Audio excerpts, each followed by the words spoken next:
Thank you, Madam Speaker. 11 days ago, Mr. President, you were ready to quit.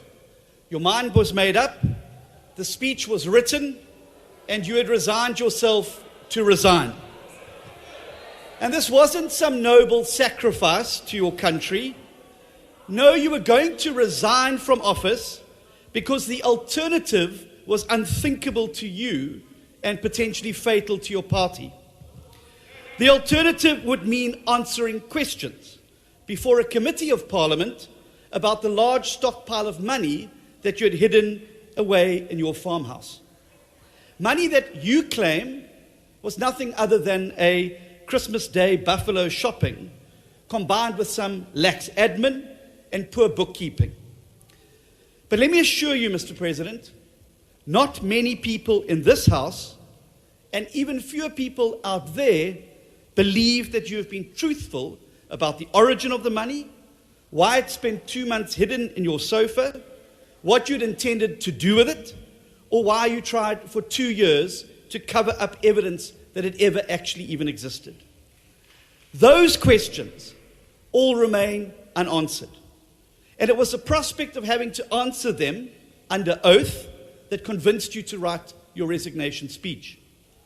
That is how damaging the Phala Phala truth is to you personally and clearly also to your party.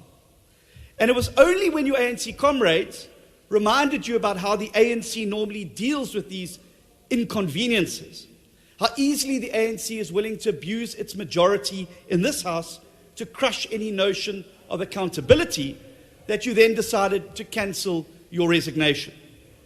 Satisfied that the protection of your caucus would make the questions simply go away, you decided then to step back into the ring.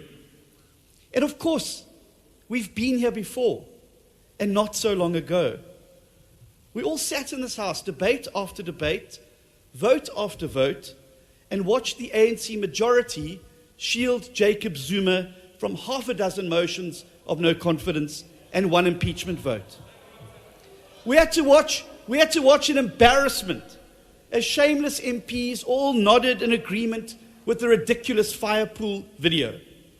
Our Parliament became the laughing stock of the world as 250 grinning and heckling ANC MPs reduced this once august House into a mindless defender of the indefensible.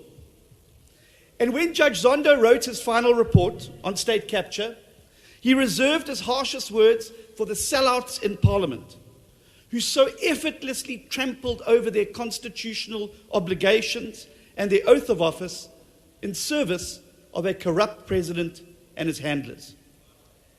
Never again, we were told in the wake of the Zondo report, never again would Parliament be declawed and disempowered as it was in those dark days.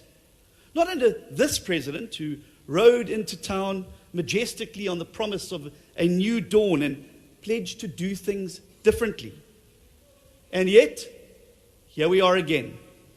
Then it was in Kandla, now it's Phala Phala. Then it was fire pools and cattle kraals, now it's couches stuffed with dollars. Then it was President Jacob Zuma, now it's President Cyril Ramaphosa. But it's exactly the same modus operandi. As long as you got the numbers in Parliament, you can make any scandal go away. And if that's how you intend to vote today, in one unified shield against accountability and oversight, just like you did in the Zuma days, then shame on you. And President Ramaphosa, if that's what you expect and demand of your caucus, after everything we've been through in the wake of state capture and the Zondo report, then you, sir, are no different to your predecessor. So I ask that every member thinks carefully about what today's vote means. We're not voting to find a president innocent or guilty. We're not weighing up evidence to reach a verdict. That will only happen later. Today is about letting due process take its course. It's about acknowledging, as the authors of the report did, that there are big questions that remain unanswered, and that it can only be solved by an inquiry undertaken by this House. And that is the test before us today.